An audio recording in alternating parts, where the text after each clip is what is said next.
Morning students. आज class 12 physics current electricity का next lecture लेकर मैं आया हूँ।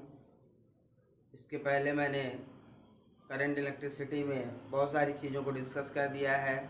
Current electricity, current, ohm's law, Kirchhoff's law, Wheatstone bridge principles. आज मैं मीटर ब्रिज डिस्कस करने जा रहा हूँ। मीटर ब्रिज, मीटर ब्रिज,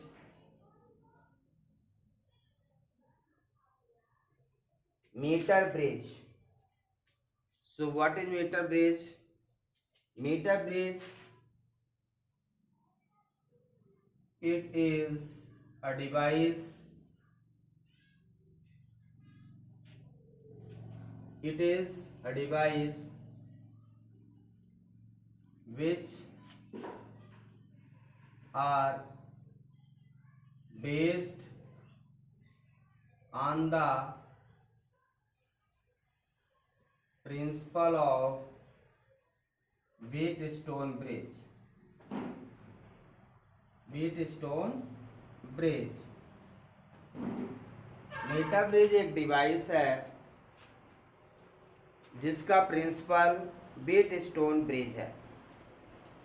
तो why it is called meter bridge? It is a device which are based on the principle of Wheatstone bridge.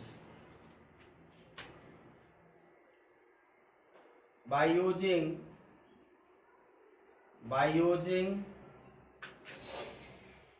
meter bridge, what to be determined? By using meter bridge to determine resistance or specific resistance or specific resistance of a resistance or specific resistance of the material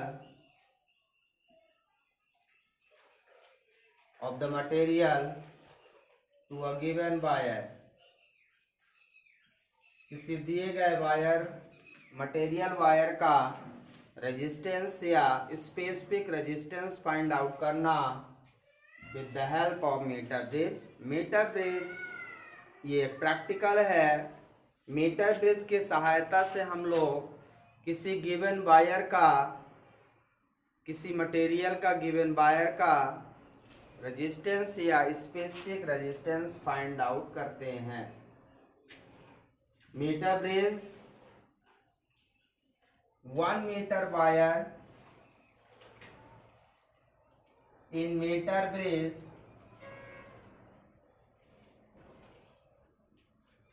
1 meter wire,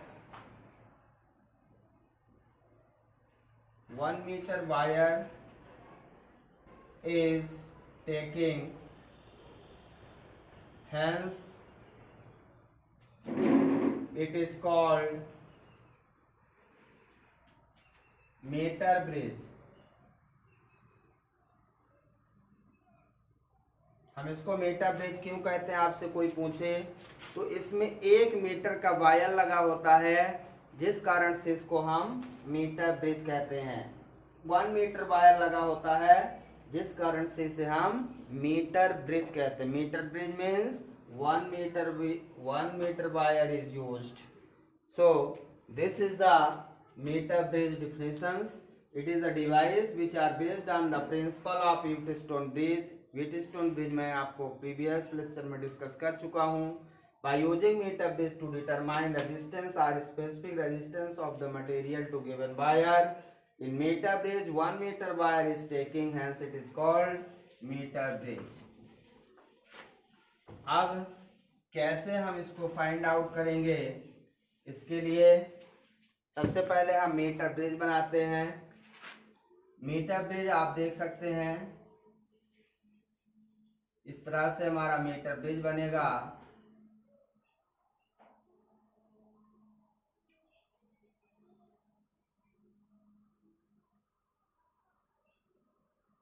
metre bridge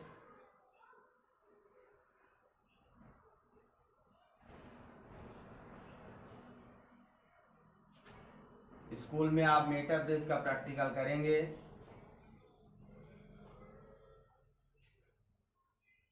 बहुत simple practical है इसका।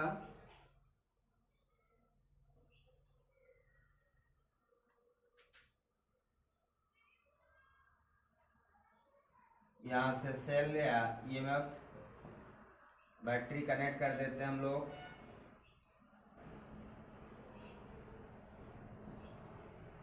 यहाँ पे 1 metre का wire होगा। Wire nichrome का wire होता है। नाइक्रोम का ही क्यों लेते हैं? क्योंकि हायर टेम्परेचर सेंसिटिव वायर होता है नाइक्रोम। सबसे पहले यहाँ पे रेजिस्टेंस बॉक्स कनेक्ट रहता है। रेजिस्टेंस बॉक्स यहाँ पे वो वायर होता है जिसका अननोन रेजिस्टेंस, इसे हम कहते हैं अननोन रेजिस्टेंस। अननोन रेजिस्टेंस, इसका रेजिस्टेंस हमें फाइंड करना है। और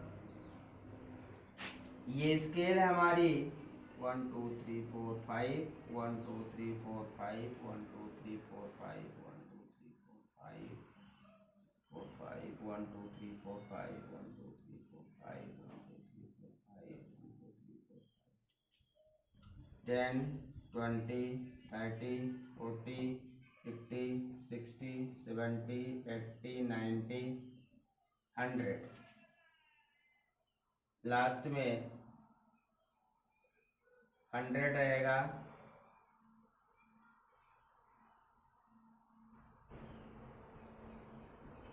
सेंटीमीटर में ये रहेगा 100 सेंटीमीटर, दैट मीन्स 1 मीटर। तो 100 सेंटीमीटर वायर रहेगा। इसके ऊपर एक स्केल लगी रहेगी, वो स्केल मैंने बना दिया यहाँ पे, उसमें 100 सेंटीमीटर लिखा रहेगा।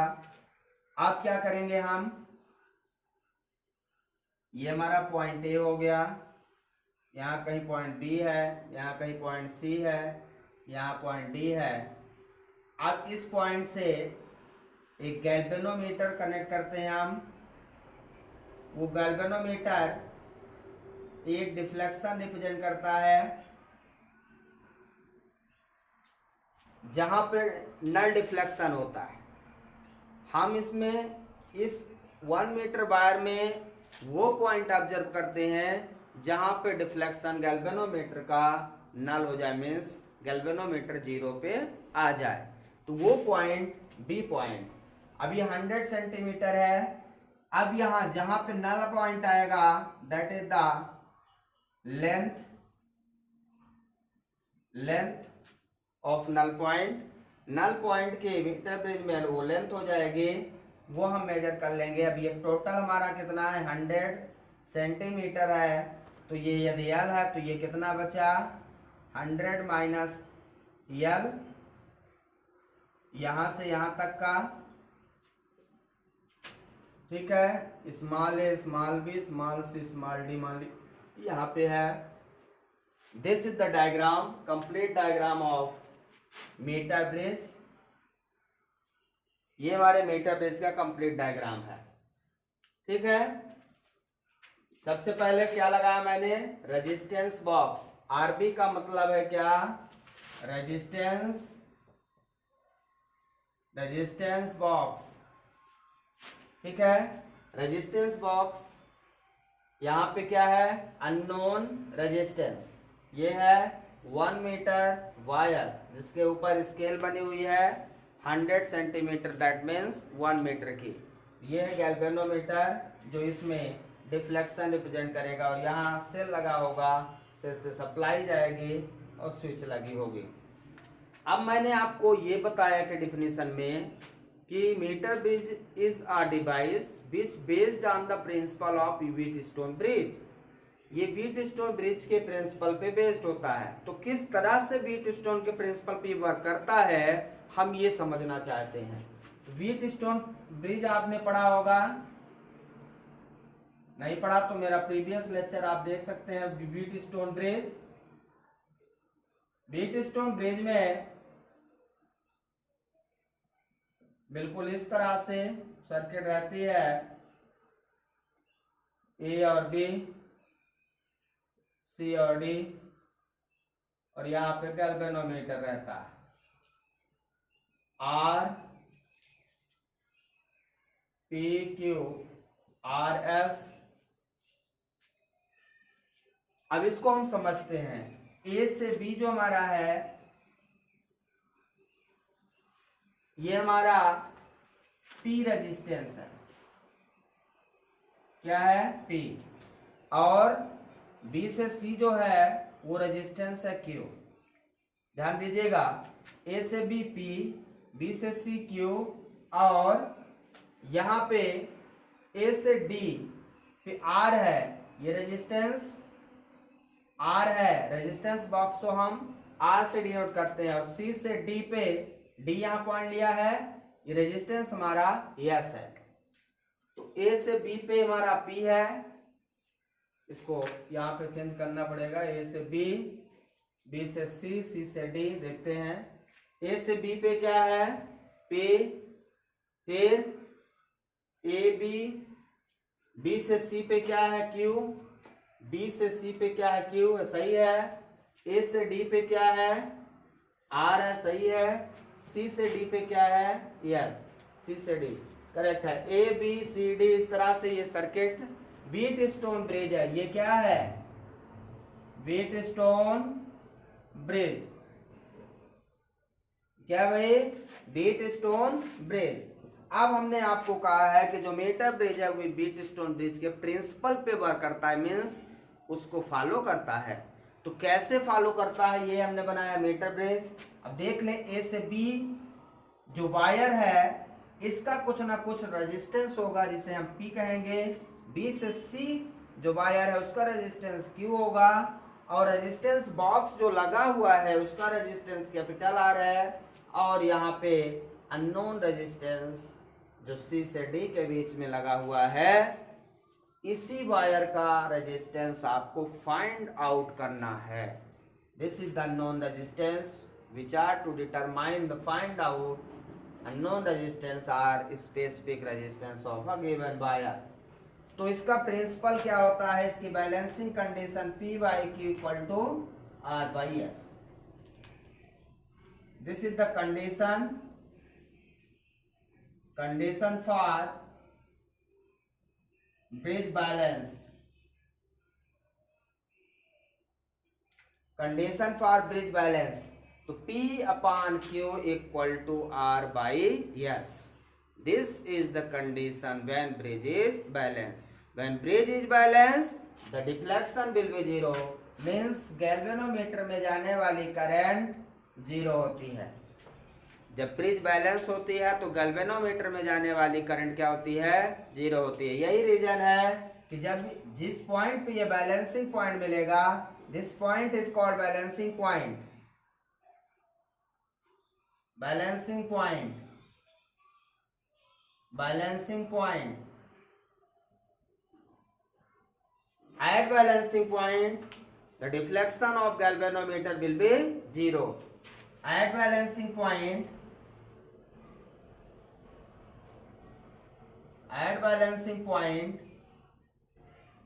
deflection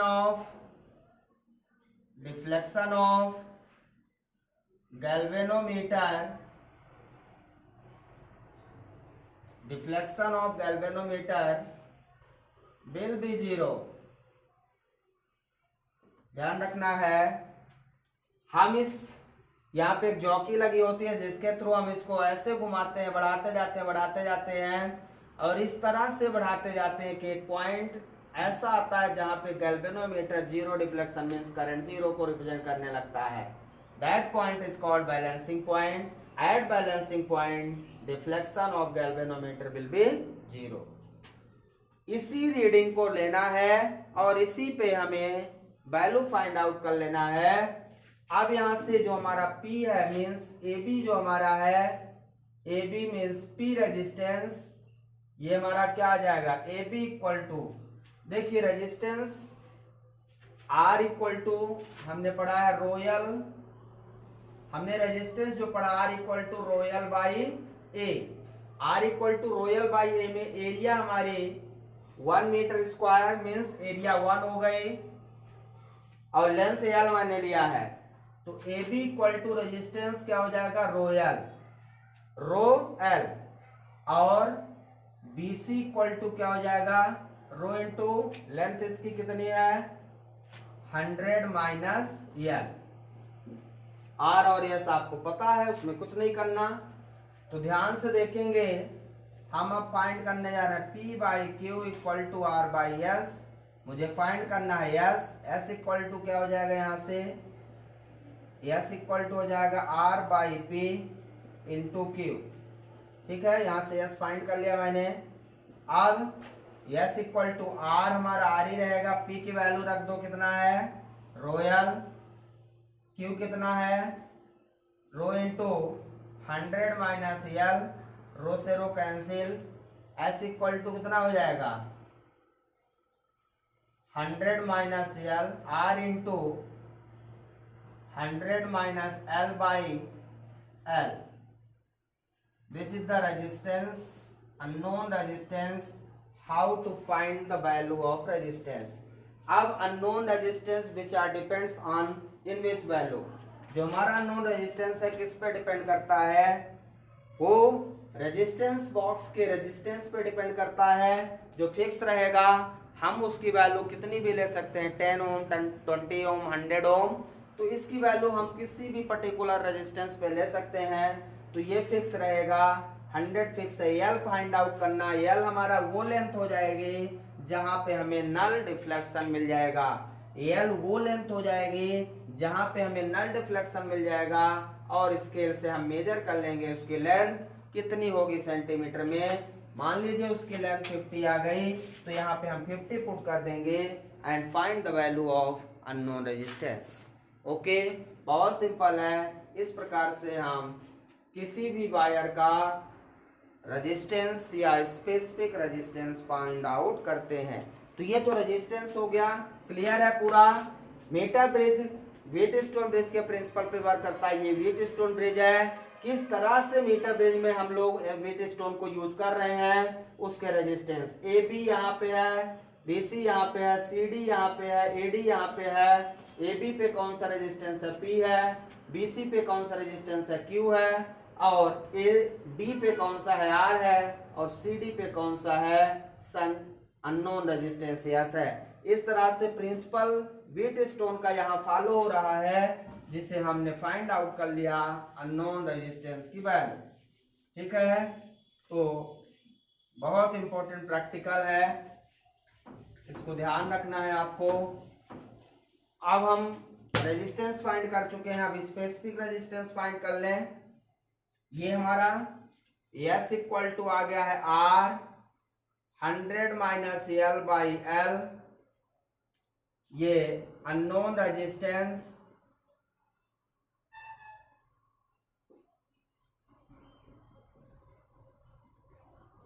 ठीक है। अब इसकी वैल्यू पता है तो ये नोन हो जाएगा, फाइंड आउट हो जाएगा। स्पेसिफिक रेजिस्टेंस की वैल्यू फाइंड करना है, स्पेसिफिक रेजिस्टेंस, स्पेसिफिक रेजिस्टेंस देखिए मैंने आपको बताया था formula R equal to rho L by A, यहाँ पे रो फाइंड करना है R A by L. Area आपको किसी वायर का लेना है तो वायर सर्कुलर होता है, वायर जो होता है किस तरह से होता है, सर्कुलर होता है, इसलिए उसकी एरिया पाई आर स्क्वायर हो जाएगी। तो R into pi R square by L, L आप फाइंड आउट कर लेंगे, इसका मतलब R pi R square by L. R हमारा नोन है रेजिस्टेंस बॉक्स, पाई की वैल्यू भी फिक्स है। रेडियस हमें स्पेसिफिक रेजिस्टेंस फाइंड आउट करने के लिए उस वायर की रेडियस फाइंड आउट करनी पड़ेगी, और रेडियस कैसे फाइंड करेंगे, ये radius of given wire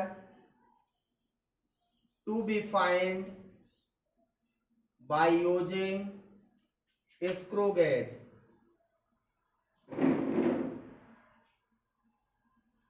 screw gauge की सहायता से इस गिवन वायर की रेडियस हम फाइंड आउट कर लेंगे। रेडियस या डायमीटर आपने 11th में प्रैक्टिकल किया होगा। फाइंड द रेडियस या diameter for a given wire. किसी दिए गए वायर का रेडियस या डायमीटर फाइंड करने के लिए स्क्रू गेज का यूज करते हैं, वर्नियर कैलिपर्स का भी यूज करते हैं, लेकिन बहुत जब पतला हो, बहुत थिन हो, जिसका लेस काउंट 0.001 होता है, स्क्रू गेज का 0.01 होता है, तो वायर के लिए हम लोग स्क्रू गेज का यूज करते हैं। तो रेडियस हम स्क्रू गेज की हेल्प से फाइंड आउट कर लेंगे। आर आपको पता रहेगा, पाई पता, लेंथ डिफ्लेक्शन पॉइंट आपको मिल जाएगा। इस तरह से हम रेजिस्टिविटी भी फाइंड आउट कर सकते हैं। So this is the complete working and principle of metre bridge. आप इसको याद रखेंगे। Thank you very much.